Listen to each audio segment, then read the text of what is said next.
What's going on, guys? It's been a long time, and I thought I would do a video about, you know, a who would win. This is something that I would have loved to do a long time ago. Originally, I was just doing breakdowns and analysts and predictions a long time ago when I had dreams of being a broadcast and sports analyst for MMA and boxing. But now, I'm a little more busy, and it's not looking like that's going to happen anytime in the near future. It could be easy to have more fun with the channel, not take myself as much serious. So I thought we'd go ahead and do who would wins. I think it'd be really fun, and I think I'm very knowledgeable. So, without further ado, this fight was given to me by myself, being a Tommy Morrison fan for a long time. Real day ones know that have lived with me for a while. My family, like my siblings, know that Tommy Morrison was one of my favorite boxers for a long time, for his style and, his looks and the behind the scenes. I think the story with him and his tragic downfall was so, I don't know, it was so like eye-catching. Like, it was such an interesting story. You couldn't look away. It was so interesting, the surrounding his life outside of the ring and inside of the ring. I think there was a lot of information about outside of the ring and his problems and his downfall that made him more famous than what his career actually, his actual career shows. But for the most part, he was a good boxer and at one point was a world heavyweight champion. So he could, with all due respect, be put up there as a champion, like a good fighter, regardless of the overhype. I think how well known he is definitely gives gas to the naysayers to just get up and be like, get this fucker out of my ear. Like, diehards don't care about Tommy. Like, get him out of my ear, bro. He got knocked out by Michael Benton. Like, this guy ain't top 5 even in his era. Maybe so, right? But he was a good boxer. And there's a lot of boxers that were around Tommy Morrison's caliber as far as career success and their own rights that I love watching as well. Guys that people don't even know about that were just as good as him. But I know. And there's nothing wrong with that, right? But on the other corner, Shannon the Cannon Briggs, right? Another fighter who in many aspects is a lot like Tommy Morrison. They both were WBO champions. At one point, Shannon Briggs was the lineal heavyweight champion, a prestigious award, and they both were early round fighters. This type of fight would be really exciting. I love this fight idea. One of my, wish fights on my wish list that happened. Tommy Morrison versus Shannon the Cannon Briggs. The Duke with the left hook versus the most first-round knockouts in heavyweight history.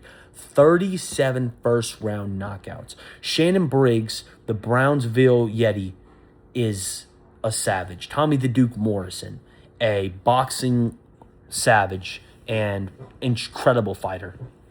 When looking at these two, both have the same attributes, right? They both were front runners. They were both early round finishers. They weren't long distance fighters. Just setting up the base of this fight, I want to say prime for prime. Realistically, the fight, if it would have happened in 1995, let's say Mythical matchup, Tommy Morrison beats Donovan Razor Ruddock and has a fight with Lennox Lewis, but takes away the fight. He doesn't want the fight with Lennox, right? Instead, he takes the fight against Shannon the Cannon Briggs, undefeated at the time, and is probably coming off his win against Sherman T-Bone Griffin. And Tommy wants an undefeated prospect, a risky fight for his career to get him motivated, but also winnable, right? So let's say the fight takes place in 95. The HIV diagnosis hasn't come out yet, so Morrison's still able to box. Briggs is still untested, dangerous, numerous first-round finishes. Who wins? So, judging by the sizes, Tommy's 6'2", 76-inch reach. Shannon Briggs is 6'4". I think he's got 80-inch reach. I'm not exactly remember. I think he has a longer reach than Tommy, though, and is a little bit leaner. I think Tommy might be the same size. Tommy's got a little more heavier, wide body frame, squared up to boxers, kind of fights like that. Briggs a little more lean, less fat, more chiseled, a lot more muscle to work with, right? Explosive. attributes, right? Both powerful punchers, both dangerous in either hand, both sporadic, excessive speed and combinations. Both have numerous knockouts, reeling off numerous exciting knockouts early in their fights and their careers. They both were superhuman almost when you looked at their basic opposition. Journeyman level fighters, they would take care of them like clockwork. They almost both look like prospects, guys that were on the level of Mike Tyson, Riddick Bowe, right?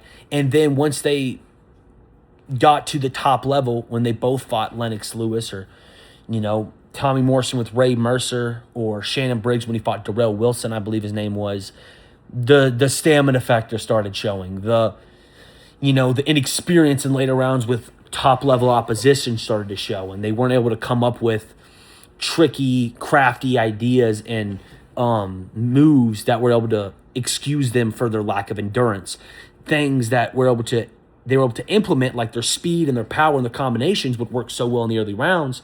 After that went away, there wasn't a lot of crafty veteran boxing tools they were able to use once their attributes were gone, when they had to work on stuff other than their God-gifted talent, right? Not that they weren't hardworking, it's just that they crumble. I think Briggs got knocked out in round 3. He had an asthma attack, and Darrell stopped him immediately. Didn't even try to get up. He just sat on the canvas and just took the 10 count, right? He was exhausted. Morrison with Ray Mercer, threw everything he had in the early rounds, panicked, and when he had nothing left, Mercer put him away immediately, and Morrison crumbled immediately after that first barrage of shots in the corner that he took in round 5. He just crumbled. He didn't adapt. He melted like immediately. He just couldn't adjust, and he got broken down pretty swiftly. They both fought Lennox Lewis. I think Briggs put up a better fight against Lennox Lewis, and at one point I believe he had him hurt and almost finished him early. Whereas when Morrison fought Lennox Lewis, Lewis dominated Morrison all 6 rounds. He went a little longer than Lewis did because I think Morrison evolved a little bit as far as his boxing prowess and fighting on the back foot and not relying on being an aggressor, but he just got dominant on the scorecards, arguably did worse. But Lewis is one of the greatest of all time, especially at heavyweight, so there's no foul there. But if you look at their early career, these guys were just like Bowe, Holyfield, Tyson, McCall, Douglas. All these great fighters were almost the same in their rise up, right? Fighting this opposition that wasn't very good. But once they started fighting club fighters, B-level guys, you started to see how really good they were. Guys that weren't elite level, top 15, not ranked, but guys that weren't journeymen either. You saw them put those guys down with stuff other than just their power, their speed, their actual savvy combinations and athletic moves. You saw their skill set, what made them different from the other guys. And they had a really good fight, Morrison and Briggs, right, at their early career. And then I think this fight, so these guys are very similar. Now, if this fight were to happen, pros and cons, right? Like, they both had the same pros. They both were dangerous. I would favor Shannon Briggs winning this fight. I would favor Briggs because Shannon Briggs, first of all, had the most first-round knockouts in heavyweight history.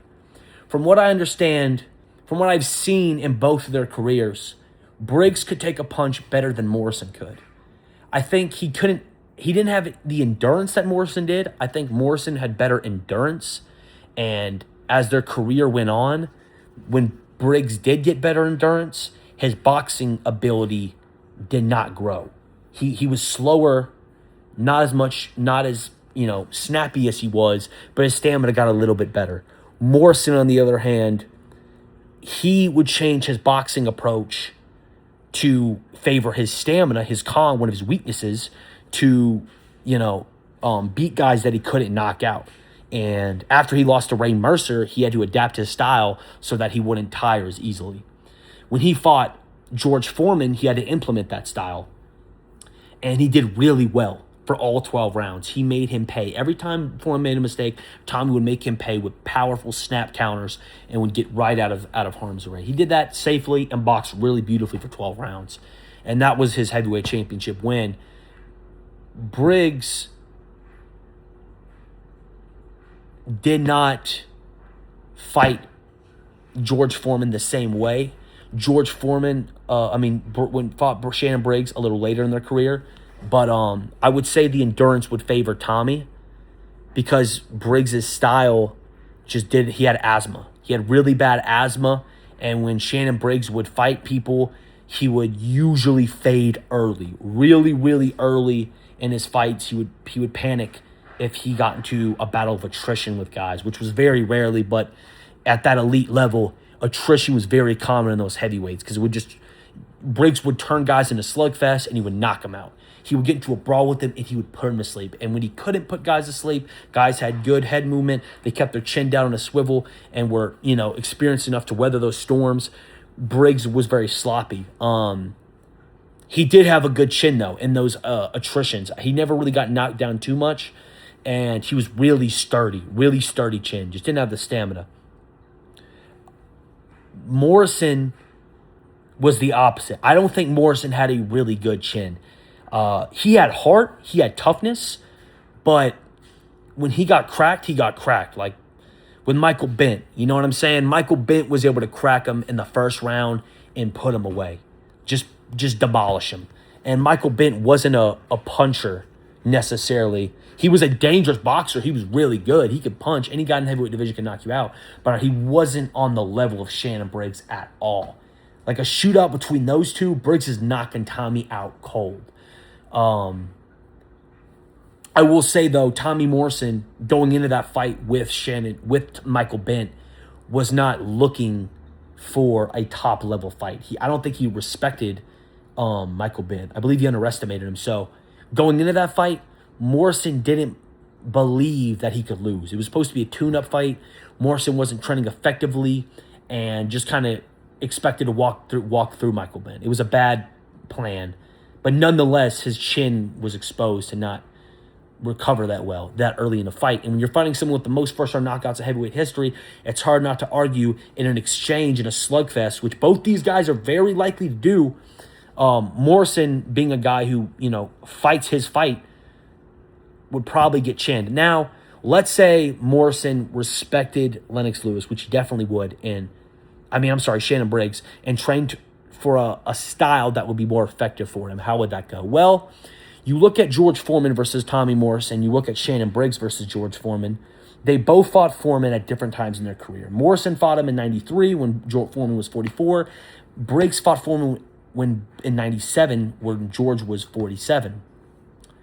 At that time, George Foreman was older, and although more accomplished, his body was aged. He was probably in less... I would assume at 47, he wasn't as good of a shape as he was as 44. Even by a little bit, that still matters. Briggs was able to beat him. He was able to beat him by decision, but not decisively. And it was very widely argued that Briggs was given the win because Foreman announced retirement after this fight, and they didn't want the lineal championship to go with Foreman retirement. They wanted the lineal championship to be given to Briggs because Briggs was 24. He was 27 or something. He's very young. You give him the win. You give him the lineal championship. He'll fight Briggs. There's more money to be made. Foreman's done. They wanted to make more money with that championship belt. So I think they robbed him and they gave it to Briggs. I'll have to rewatch the fight. No disrespect, champ. But I believe that's how it went. Morrison beat him very decisively because both fighters knew they couldn't knock out George and adapted their style to more of a point-fighting boxer-puncher approach to withstand attrition throughout the fight. Briggs didn't do a good job at doing that. His style wasn't good at that. He didn't do as good. He was really good, but he didn't do well, and people believe he lost that fight. So as far as boxing skill goes, I would favor Tommy Morrison. And if he played defensively savvy and tried to get Briggs tired in the later rounds, drag it into a dogfight and finish him, Tommy has that ability. We've seen it with Carl the Truth Williams, with Joe Hip, Razor Ruddock. He was able to dig deep in a high-intensity fight and win. So there's no disrespect there. Morrison was a dog. Although his punch resistance wasn't the best and is very, outmatched by Briggs' power in this type of matchup, I still believe his in war of attrition, Morrison could do really good if he boxed well. He could take Briggs to school. The issue with that is in a boxing match, you're going to get punched. And Briggs is going to land a punch on Tommy Morrison. If any round Briggs lands a solid punch, Morrison could go. All right, he could go. And if he tags him early, if he tags Morrison early and Morrison gets dropped early like he did against Razor Ruddock, he could come back. But Briggs comes in hot. When he has you hurt, Briggs throws the kitchen sink, the house, the neighbor's dog, and everything on the front lawn at you to get you out of there. Briggs had that instinct. Morrison did too. But in a war of attrition, you would have to favor Briggs. But on the off chance that Morrison was able to withstand that onslaught, right? He could withstand Briggs' aggression.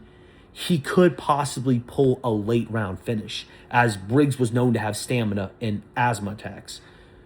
I doubt it, for a couple of reasons. One, Briggs also has the record for the last second finish in a heavyweight championship fight at 12 rounds, at the 12th round, 2 minutes and 59 seconds. With 1 second left in the fight, he knocked out Sergey Lakachev for the WBO title in 2007 when he was 37 years old. That fight in itself was very interesting to me. That tells me, you can't count out his power. You cannot count out his power. And punch resistance. If you go back and you watch Vitaly Klitschko fight Vitaly Klitschko fight Shannon Briggs, Briggs got outboxed for 12 rounds consistently, dominated every single round, went to the hospital, brutalized, got his ass beat, but he didn't quit. He didn't get dropped. He didn't quit. Some people say that Vitaly Klitschko was toying with him. He wanted to make the fight go long to punish him, to drag it out, to take him to deep waters because he hated Briggs. I can understand that. But you also have to see that Briggs had a chin. Briggs was taking dangerous shots and was not folding under pressure.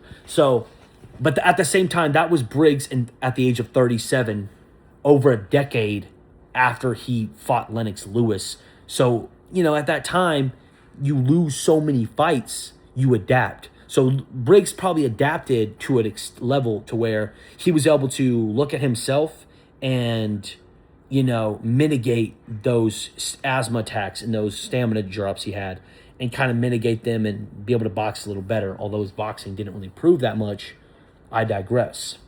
So in this matchup, I would favor Shannon Briggs because of his aggression, man. When he had you hurt, he would take you out of there, right? Again, I'm saying this fight takes place in 1995. 1995, Briggs Morrison. That same year, Shannon Briggs knocked out Sherman T-Bone Griffin, who at the time was a respectable club fighter and seasoned amateur. He beat Holyfield in the amateurs, and in the pros, he was a very good sparring partner for a lot of heavyweights. He was known as a good sparring partner, give you good work. And he had dropped Buster Mathis Jr. in the opening round of their professional fight, who was a top 10 contender at one point, and gave him all he could handle. So he was a really good boxer who took Morrison 10 rounds, right? A year after Morrison's 10-round decision over a guy like Griffin, Briggs knocks him out in the first round. Easily. Just runs through him.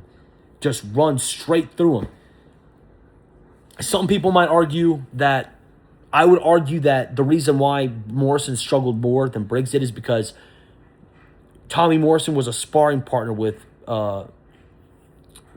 Sherman Griffin for a long time, for multiple camps. So I think they both knew how each other fought. So I think Griffin had a perfect approach to fighting him because he knew his tendencies. He knew Tommy's tendencies and what his limits were as far as stamina and combinations. So I think Morrison had a little tricky time putting him away, and that's why he just decided to dominate him for 10 rounds, which he did.